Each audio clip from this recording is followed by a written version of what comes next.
এক রাজার এক যুদ্ধবাজ হাতি ছিল। সেই হাতিটি প্রত্যেকটা যুদ্ধে রাজাকে বিজয় এনে দিত। এক সময় সেই হাতিটি বুড়া হয়ে গেল। রাজামশাই সসম্মানে ওই হাতিটিকে এক জায়গায় আরাম করার জন্য ছেড়ে দিল। একদিন ওই হাতিটি পানি খেতে যেয়ে দিঘির কাদার মধ্যে এমন একটা জায়গায় আটকে গেল যেখান থেকে বের হওয়া ওই হাতির জন্য একেবারে অসম্ভব। এদিকে হাতির এই খবর শুনে তো রাজার কলিজা নাড়া দিয়ে উঠল। কি করা যায়, কিভাবে ওই হাতিকে ওই কাদার মরণ ফাঁদ থেকে মুক্ত করা যায়? এক এক মন্ত্রী এক এক বুদ্ধি দিতে লাগলো। কেউ বলল, রাজামশাই, ওই হাতিকে অন্য হাতির সাথে রশি দিয়ে বেঁধে টেনে কাদা থেকে বের করা হোক। কেউ বলল, শত শত মানুষ দিয়ে টেনে বের করা হোক। এক একজনের এক এক বুদ্ধি, কিন্তু কোনো বুদ্ধিতেই হাতিকে কাদার মধ্য থেকে বের করা যাচ্ছে না। যতই হাতিটিকে টানা হচ্ছে ততই হাতিটা কাদার নিচে চলে যাচ্ছে।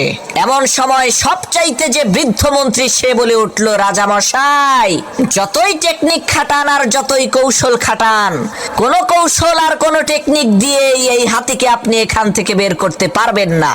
রাজামশাই, এই হাতিকে বের করতে হলে আমাদেরকে ওই কাজটাই করতে হবে যেটা আমরা 20 বছর আগে করতাম। যুদ্ধের দামামা বাজিয়ে দেন, অস্ত্রে শস্ত্রে সজ্জিত বাহিনীর মাধ্যমে তরবারির ঝনঝনানি শব্দতে যুদ্ধের মহল তৈরি করে ফেলুন। মন্ত্রীর কথা অনুযায়ী রাজা তাই করলো।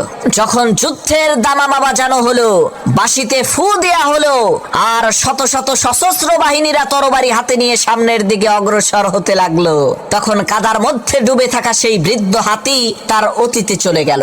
আরে আমি তো ওই হাতি যে শত শত যুদ্ধে এই রাজ্যকে বিজয়ী করেছি। আরে আমি তো ওই হাতি যাকে দেখে শত্রু বাহিনীর সদস্যরা পৃষ্ঠ প্রদর্শন করে পালিয়ে যেত। ওই হাতি তার অতীতের বীরত্বের কথা চিন্তা করে বিনা রশিতে ওই কাদার মধ্য থেকে উঠে আসলো। প্রিয় ভাইয়েরা আমার, আপনার মধ্যে ওই হাতির মতো সুপ্ত বারুদ আছে। শুধু মনের মধ্যে যুদ্ধের দামামা বাজিয়ে দিলেই বিস্ফোরিত হবে।